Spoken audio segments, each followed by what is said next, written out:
Hi అండి. అందరూ ఎలా ఉన్నారు? ఇంకా మాకు మ్యూజియం అంతా అయిపోయాక అక్కడే టిఫిన్ అయితే చేసేసి ఇంకా మేమైతే అరకులోనే ఒక రూమ్ అయితే తీసుకున్నామండి. చూసారు కదా రూమ్ ఎంత బాగుందో, అసలు చాలా క్లీన్గా ఉందండి.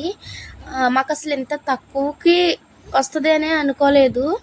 మొత్తం 6 మెంబర్స్కి అయితే ఇచ్చారండి పడుకోవడానికి. చూసారు కదా ఎంత బాగుందో రూమ్ అయితేని, చాలా బాగుంది. ఎంత మంచి ఉందా అండి. టైం వచ్చి 9:30 అలా అవుతుంది. అయినా సరే ఈ టైంకి కూడా మంచి అస్సలు పోలేదనమాట. ఇంకా తర్వాత మేమున్న రూమ్ బయటే ఇంకా ఇక్కడ చేపలు పెట్టారండి. ఇవన్నీ కూడా సముద్రం చేపలు అనమాట. ఎంతెంత ఉన్నాయో, ఆక్టోపస్, ఇంకా ఏవో సంచులు ఏవో అంటారంట. చాలా ఉన్నాయండి. అసలు ఏవో కెమికల్ వేసి దీన్ని స్టోర్ చేస్తారంట. చూసారు కదా ఎంతెంత పెద్దవైతే ఉన్నాయో. ఇంక ఇక్కడ అయిపోయాక మేమైతే టిఫిన్ తినడానికని చెప్పి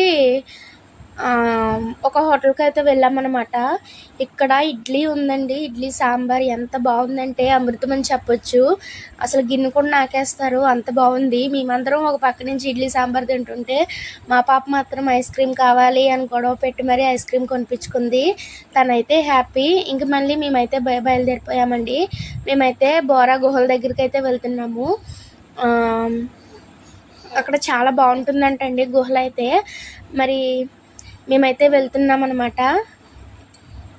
ఇంకా పెద్ద పెద్ద కొండలు ఇవన్నీ మధ్యలో తగులుతూ ఉన్నాయి. ఇక్కడైతే వాటర్ ఫాల్స్ ఉందంటండి. మాకైతే ఇంకా టైం అయిపోతుంది అని చెప్పి మళ్ళీ మేము వైజాగ్ వెళ్తాము. అందుకని చెప్పి మేమైతే ఇక్కడ ఆగలేదు.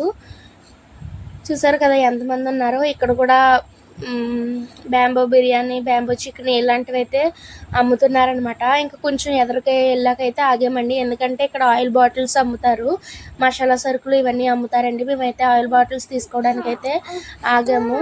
ఇక్కడ కాఫీ గింజలు అయితే ఉంటే కోసుకున్నాను అనమాట. కోతి కూడా చక్కగా వచ్చి దానికి పప్పలు వేస్తా అయితే తింటుంది. చూసారు కదా కొండలు ఎంత బాగున్నాయో. బొర్రా గుహల్లో కలుద్దాం.